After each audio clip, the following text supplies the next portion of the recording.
ಮೂಡಾ ಕೇಸ್ಗೆ ಸಂಬಂಧಪಟ್ಟಂತೆ ಧಾರವಾಡ ಹೈಕೋರ್ಟ್ನ ಪೀಠದಲ್ಲಿ ವಿಚಾರಣೆ ನಡೀತಾ ಇದೆ.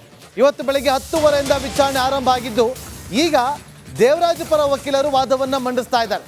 ಸೊ ಈಗ CBI ಕೈ ಸೇರುತ್ತಾ ಮೂಡಾ ಕೇಸ್ ಅನ್ನೋದು ಈಗ ಉದ್ಭವ ಆಗಿರುವಂಥ ಪ್ರಶ್ನೆ. ಧಾರವಾಡ ಹೈಕೋರ್ಟ್ನಲ್ಲಿ ಒಂದು ರೀತಿಯಲ್ಲಿ ಹೈ ವೋಲ್ಟೇಜ್ ವಾದ ಪ್ರತಿವಾದ ಆಗ್ತಾ ಇದೆ.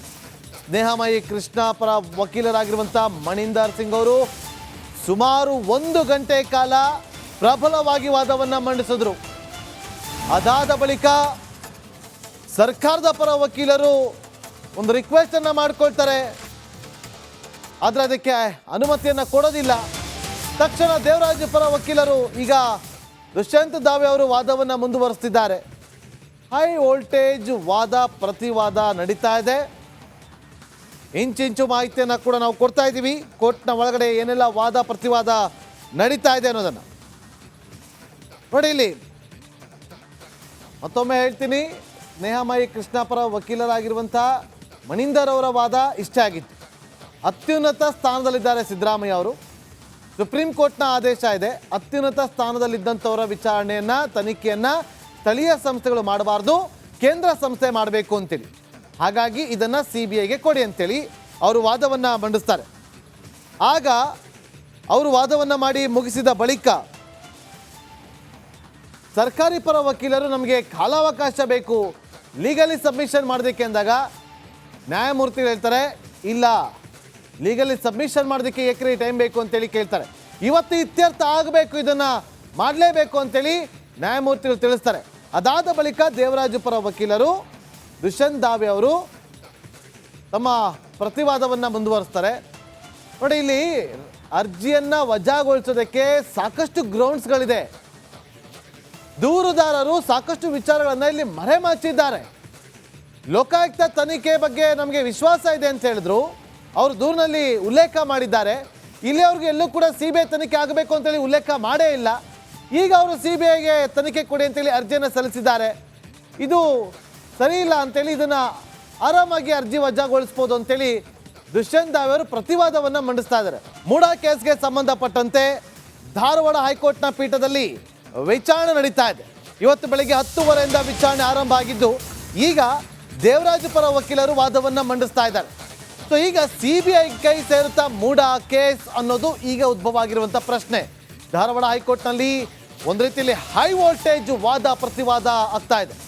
ಸ್ನೇಹಮಯಿ ಕೃಷ್ಣ ಪರ ವಕೀಲರಾಗಿರುವಂಥ ಮಣಿಂದರ್ ಸಿಂಗ್ ಅವರು ಸುಮಾರು 1 ಗಂಟೆ ಕಾಲ ಪ್ರಬಲವಾಗಿ ವಾದವನ್ನು ಮಂಡಿಸಿದ್ರು. ಅದಾದ ಬಳಿಕ ಸರ್ಕಾರದ ಪರ ವಕೀಲರು ಒಂದು ರಿಕ್ವೆಸ್ಟ್ ಅನ್ನು ಮಾಡ್ಕೊಳ್ತಾರೆ, ಆದರೆ ಅದಕ್ಕೆ ಅನುಮತಿಯನ್ನು ಕೊಡೋದಿಲ್ಲ. ತಕ್ಷಣ ದೇವರಾಜ್ ಪರ ವಕೀಲರು ಈಗ ದುಷ್ಯಂತ್ ದಾವೆ ಅವರು ವಾದವನ್ನು ಮುಂದುವರಿಸ್ತಿದ್ದಾರೆ. ಹೈ ವೋಲ್ಟೇಜ್ ವಾದ ಪ್ರತಿವಾದ ನಡೀತಾ ಇದೆ. ಇಂಚಿಂಚು ಮಾಹಿತಿಯನ್ನು ಕೂಡ ನಾವು ಕೊಡ್ತಾ ಇದ್ದೀವಿ. ಕೋರ್ಟ್ನ ಒಳಗಡೆ ಏನೆಲ್ಲ ವಾದ ಪ್ರತಿವಾದ ನಡೀತಾ ಇದೆ ಅನ್ನೋದನ್ನು ನೋಡಿ. ಇಲ್ಲಿ ಮತ್ತೊಮ್ಮೆ ಹೇಳ್ತೀನಿ, ಸ್ನೇಹಮಯಿ ಕೃಷ್ಣ ಪರ ವಕೀಲರಾಗಿರುವಂಥ ಮಣಿಂದರ್ ಅವರ ವಾದ ಇಷ್ಟೇ ಆಗಿತ್ತು. ಅತ್ಯುನ್ನತ ಸ್ಥಾನದಲ್ಲಿದ್ದಾರೆ ಸಿದ್ದರಾಮಯ್ಯ ಅವರು. ಸುಪ್ರೀಂ ಕೋರ್ಟ್ನ ಆದೇಶ ಇದೆ, ಅತ್ಯುನ್ನತ ಸ್ಥಾನದಲ್ಲಿದ್ದಂಥವರ ವಿಚಾರಣೆಯನ್ನು ತನಿಖೆಯನ್ನು ಸ್ಥಳೀಯ ಸಂಸ್ಥೆಗಳು ಮಾಡಬಾರ್ದು, ಕೇಂದ್ರ ಸಂಸ್ಥೆ ಮಾಡಬೇಕು ಅಂತೇಳಿ. ಹಾಗಾಗಿ ಇದನ್ನು CBIಗೆ ಕೊಡಿ ಅಂತೇಳಿ ಅವರು ವಾದವನ್ನು ಮಂಡಿಸ್ತಾರೆ. ಆಗ ಅವರು ವಾದವನ್ನು ಮಾಡಿ ಮುಗಿಸಿದ ಬಳಿಕ ಸರ್ಕಾರಿ ಪರ ವಕೀಲರು ನಮಗೆ ಕಾಲಾವಕಾಶ ಬೇಕು, ಲೀಗಲಿ ಸಬ್ಮಿಷನ್ ಮಾಡೋದಕ್ಕೆ ಅಂದಾಗ ನ್ಯಾಯಮೂರ್ತಿಗಳು ಹೇಳ್ತಾರೆ, ಇಲ್ಲ, ಲೀಗಲಿ ಸಬ್ಮಿಷನ್ ಮಾಡೋದಕ್ಕೆ ಏಕ್ರೆ ಟೈಮ್ ಬೇಕು ಅಂತೇಳಿ ಕೇಳ್ತಾರೆ. ಇವತ್ತು ಇತ್ಯರ್ಥ ಆಗಬೇಕು, ಇದನ್ನು ಮಾಡಲೇಬೇಕು ಅಂತೇಳಿ ನ್ಯಾಯಮೂರ್ತಿಗಳು ತಿಳಿಸ್ತಾರೆ. ಅದಾದ ಬಳಿಕ ದೇವರಾಜ್ ಪರ ವಕೀಲರು ದುಷ್ಯಂತ್ ದಾವೆ ಅವರು ತಮ್ಮ ಪ್ರತಿವಾದವನ್ನು ಮುಂದುವರಿಸ್ತಾರೆ. ನೋಡಿ, ಇಲ್ಲಿ ಅರ್ಜಿಯನ್ನು ವಜಾಗೊಳಿಸೋದಕ್ಕೆ ಸಾಕಷ್ಟು ಗ್ರೌಂಡ್ಸ್ಗಳಿದೆ. ದೂರುದಾರರು ಸಾಕಷ್ಟು ವಿಚಾರಗಳನ್ನು ಇಲ್ಲಿ ಮರೆಮಾಚಿದ್ದಾರೆ. ಲೋಕಾಯುಕ್ತ ತನಿಖೆ ಬಗ್ಗೆ ನಮಗೆ ವಿಶ್ವಾಸ ಇದೆ ಅಂತ ಹೇಳಿದ್ರು, ಅವರು ದೂರಿನಲ್ಲಿ ಉಲ್ಲೇಖ ಮಾಡಿದ್ದಾರೆ. ಇಲ್ಲಿ ಅವ್ರಿಗೆ ಎಲ್ಲೂ ಕೂಡ CBI ತನಿಖೆ ಆಗಬೇಕು ಅಂತೇಳಿ ಉಲ್ಲೇಖ ಮಾಡೇ ಇಲ್ಲ. ಈಗ ಅವರು CBIಗೆ ತನಿಖೆ ಕೊಡಿ ಅಂತೇಳಿ ಅರ್ಜಿಯನ್ನು ಸಲ್ಲಿಸಿದ್ದಾರೆ. ಇದು ಸರಿ ಇಲ್ಲ ಅಂತೇಳಿ ಇದನ್ನು ಆರಾಮಾಗಿ ಅರ್ಜಿ ವಜಾಗೊಳಿಸ್ಬೋದು ಅಂತೇಳಿ ದುಷ್ಯಂತ್ ದಾವೆ ಅವರು ಪ್ರತಿವಾದವನ್ನು ಮಂಡಿಸ್ತಾ ಇದ್ದಾರೆ. ಮೂಡಾ ಕೇಸ್ಗೆ ಸಂಬಂಧಪಟ್ಟಂತೆ ಧಾರವಾಡ ಹೈಕೋರ್ಟ್ನ ಪೀಠದಲ್ಲಿ ವಿಚಾರಣೆ ನಡೀತಾ ಇದೆ. ಇವತ್ತು ಬೆಳಗ್ಗೆ 10:30 ವಿಚಾರಣೆ ಆರಂಭ ಆಗಿದ್ದು ಈಗ ದೇವರಾಜ್ ಪರ ವಕೀಲರು ವಾದವನ್ನು ಮಂಡಿಸ್ತಾ ಇದ್ದಾರೆ. ಸೊ ಈಗ CBI ಕೈ ಸೇರುತ್ತಾ ಮೂಡ ಕೇಸ್ ಅನ್ನೋದು ಈಗ ಉದ್ಭವ ಆಗಿರುವಂಥ ಪ್ರಶ್ನೆ. ಧಾರವಾಡ ಹೈಕೋರ್ಟ್ನಲ್ಲಿ ಒಂದು ರೀತಿಯಲ್ಲಿ ಹೈ ವೋಲ್ಟೇಜ್ ವಾದ ಪ್ರತಿವಾದ ಆಗ್ತಾ ಇದೆ.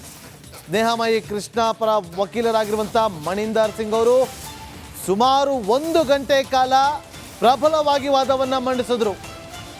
ಅದಾದ ಬಳಿಕ ಸರ್ಕಾರದ ಪರ ವಕೀಲರು ಒಂದು ರಿಕ್ವೆಸ್ಟ್ ಅನ್ನು ಮಾಡ್ಕೊಳ್ತಾರೆ, ಆದರೆ ಅದಕ್ಕೆ ಅನುಮತಿಯನ್ನು ಕೊಡೋದಿಲ್ಲ. ತಕ್ಷಣ ದೇವರಾಜ್ ಪರ ವಕೀಲರು ಈಗ ದುಷ್ಯಂತ್ ದಾವೆ ಅವರು ವಾದವನ್ನು ಮುಂದುವರಿಸ್ತಿದ್ದಾರೆ. ಹೈ ವೋಲ್ಟೇಜ್ ವಾದ ಪ್ರತಿವಾದ ನಡೀತಾ ಇದೆ. ಇಂಚಿಂಚು ಮಾಹಿತಿಯನ್ನು ಕೂಡ ನಾವು ಕೊಡ್ತಾ ಇದ್ದೀವಿ. ಕೋರ್ಟ್ನ ಒಳಗಡೆ ಏನೆಲ್ಲ ವಾದ ಪ್ರತಿವಾದ ನಡೀತಾ ಇದೆ ಅನ್ನೋದನ್ನು ನೋಡಿ. ಇಲ್ಲಿ ಮತ್ತೊಮ್ಮೆ ಹೇಳ್ತೀನಿ, ಸ್ನೇಹಮಯಿ ಕೃಷ್ಣ ಪರ ವಕೀಲರಾಗಿರುವಂಥ ಮಣಿಂದರ್ ಅವರ ವಾದ ಇಷ್ಟೇ ಆಗಿತ್ತು. ಅತ್ಯುನ್ನತ ಸ್ಥಾನದಲ್ಲಿದ್ದಾರೆ ಸಿದ್ದರಾಮಯ್ಯ ಅವರು. ಸುಪ್ರೀಂ ಕೋರ್ಟ್ನ ಆದೇಶ ಇದೆ, ಅತ್ಯುನ್ನತ ಸ್ಥಾನದಲ್ಲಿದ್ದಂಥವರ ವಿಚಾರಣೆಯನ್ನು ತನಿಖೆಯನ್ನು ಸ್ಥಳೀಯ ಸಂಸ್ಥೆಗಳು ಮಾಡಬಾರ್ದು, ಕೇಂದ್ರ ಸಂಸ್ಥೆ ಮಾಡಬೇಕು ಅಂತೇಳಿ. ಹಾಗಾಗಿ ಇದನ್ನು CBIಗೆ ಕೊಡಿ ಅಂತೇಳಿ ಅವರು ವಾದವನ್ನು ಮಂಡಿಸ್ತಾರೆ. ಆಗ ಅವರು ವಾದವನ್ನು ಮಾಡಿ ಮುಗಿಸಿದ ಬಳಿಕ